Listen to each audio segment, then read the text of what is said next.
Assalamualaikum warahmatullahi wabarakatuh.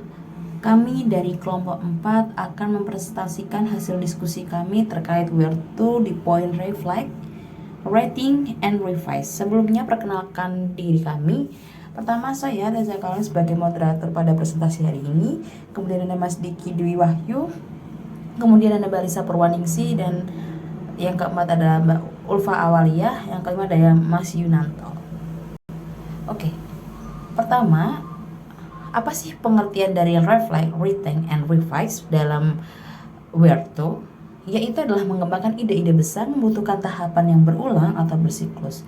Tahapan pembelajaran yang tidak bisa jika hanya dilakukan sekali, namun harus terus berkembang.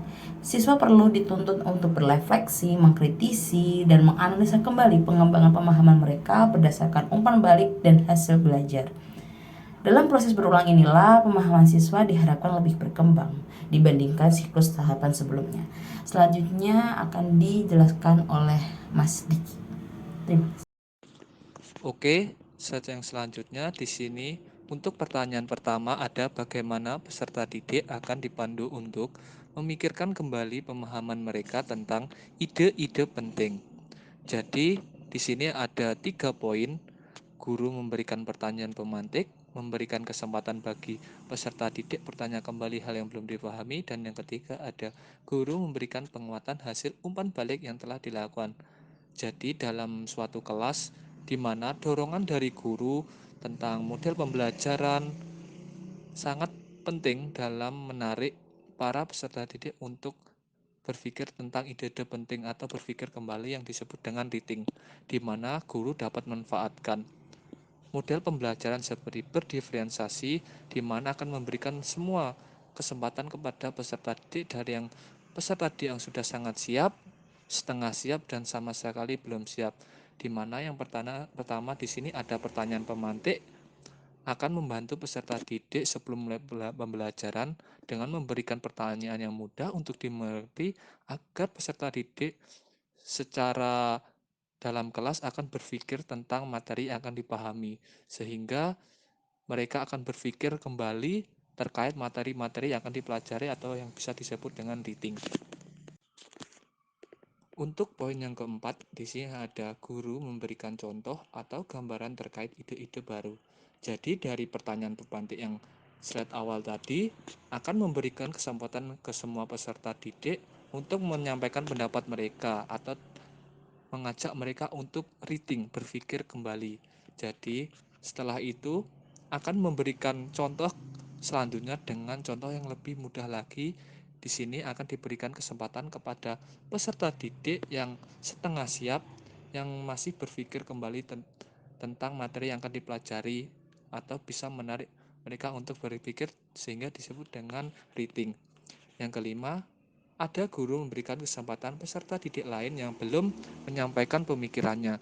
Jadi, pasti di suatu kelas ada peserta didik yang sangat sama sekali belum siap. Di sini akan diberikan kesempatan kepada peserta didik untuk menyampaikan pendapat mereka. Oleh karena itu, di sini titik poin di mana dalam reading sangat membutuhkan model pembelajaran yang tepat. Menurut saya, untuk model pembelajaran yang sangat tepat, di sini harus menggunakan model berdiferensiasi karena memberikan semua kesempatan untuk peserta didik dapat reading atau menyampaikan pendapat pikiran mereka. Untuk yang selanjutnya, bagaimana hasil produk dan pertunjukan peserta didik dapat ditingkatkan melalui revisi berdasarkan penilaian diri dan umpan balik. Untuk yang pertama adalah memberikan contoh lain. Di sini, guru dapat memberikan contoh lain dari materi yang telah disampaikan. Untuk yang kedua, memberikan tanggapan hasil produk dan pertunjukan. Di sini kita juga dapat memberikan tanggapan dari hasil produk dan pertunjukan. Nah, untuk tanggapan yang dimaksud dapat berupa kekurangan dari produk ataupun masukan yang melakukan perbaikan ke depan. Yang ketiga, memberikan masukan melalui kriteria. Nah, sebelum pembelajaran tentunya ada beberapa kriteria yang harus dicapai. Jika dalam suatu produk dan pertunjukan tidak sesuai dengan kriteria, maka kita dapat memberikan masukan yang sesuai dengan kriteria yang telah ditentukan sebelumnya. Untuk yang keempat, menuliskan perbaikan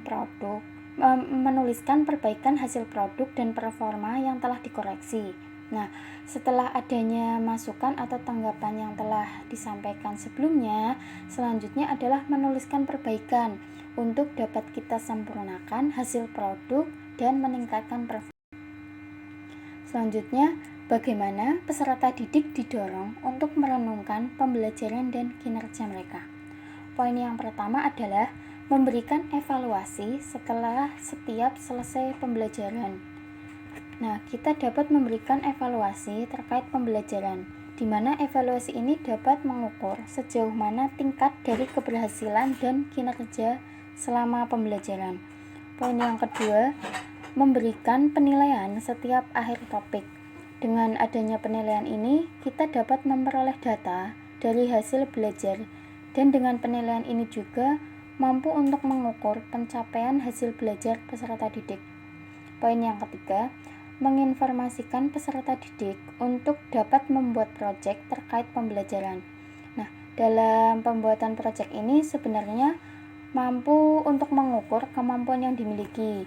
Dengan adanya proyek juga peserta didik mampu melihat kinerja mereka sendiri dan sejauh mana tingkat pemahaman yang sudah didapatkan dari pembelajaran. Untuk poin yang terakhir adalah meminta peserta didik membuat jurnal harian terhadap pembelajaran hari itu. Membuat jurnal harian menjadi terobosan yang mampu mendorong peserta didik untuk merenungkan pembelajaran dan kinerja mereka.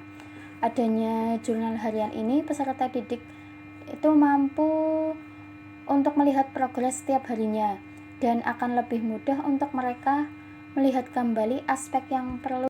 Dalam contoh pembelajaran PCBL, Rancang Bangun Sistem Informasi Web, peserta didik diarahkan untuk berpikir kritis menganalisa studi kasus untuk dipecahkan sebelum dibangunnya sebuah sistem informasi, itu rating. Kemudian di pertemuan berikutnya, guru melakukan monitoring apakah peserta didik mengalami kendala dalam menyusun rancangan pembuatan sistem informasi. Peserta didik merespon kendala dalam memilih framework atau natif. Guru mengarahkan peserta didik untuk merefleksikan kemampuan diri. Apakah mampu mengerjakan menggunakan framework? Apakah jumlah jam pembuatan aplikasi memenuhi syarat 8 jam satu sistem informasi? Itu refleks. Kemudian peserta didik melakukan revisi terkait program yang dibuat sesuai dengan kemampuan diri dan keahliannya, itu revise. Kesimpulan dari reading, revise, and reflect dalam pemahaman Where to UPD adalah aktivitas belajar yang menunjang kemampuan berpikir kritis peserta didik setelah berhasil menemukan konsep dalam topik kegiatan yang membangkitkan keinginan peserta didik untuk berpikir ulang tentang pemahaman yang sudah mereka miliki. Dalam konsep reading, revise, and reflect, guru memberikan kesempatan peserta didik untuk memperbaiki pemahaman mereka. Demikian hasil presentasi dari kelompok kami. Kurang lebihnya mohon maaf. Terima kasih. Wassalamualaikum warahmatullahi wabarakatuh.